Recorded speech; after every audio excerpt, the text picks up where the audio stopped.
nei prossimi giorni ripartirò per Gaza a completare il lavoro che ho fatto finora, cioè quello di mettere in piedi dei centri per le neonatologie e faremo la stessa cosa con delle terapie intensive per le pediatrie, qualora ci sia permesso, perché non è così semplice. Tornerà a Gaza a breve Loris De Filippi, operatore umanitario udinese che oggi ha ricevuto a Friuli Doc il premio Eccellenza per la pace. Non sono mancati i racconti di una quotidianità di dolore e disperazione.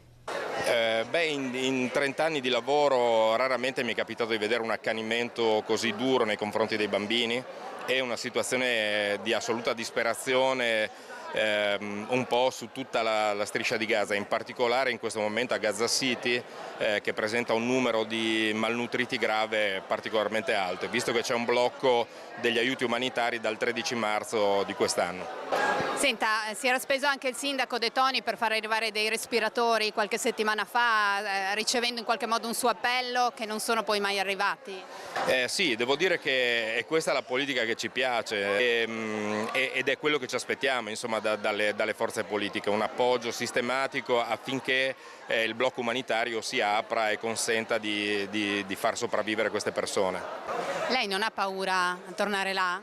Certo, sì, ho paura, è impossibile non averne perché ogni sera praticamente i bombardamenti si susseguono, è impossibile dormire, c'è una paura costante. Dall'altro lato c'è anche però l'impegno morale, soprattutto con i bambini. 6 i premi consegnati alla cerimonia a realtà che rappresentano i valori del territorio: Attiva Lab per il sociale, Raccaro per il vitivinicolo, Arteni per l'imprenditoria, Caleido Scienza per la divulgazione scientifica, l'ASU per lo sport. Novità di quest'anno è stato proprio il premio per la pace a Loris De Filippi. Udine, credo, per la sua cultura non possa girare la testa dall'altra parte, quindi insomma abbiamo voluto dare un premio appunto alla pace perché crediamo che la pace sia l'unico percorso da seguire e non vogliamo ambiguità su questo.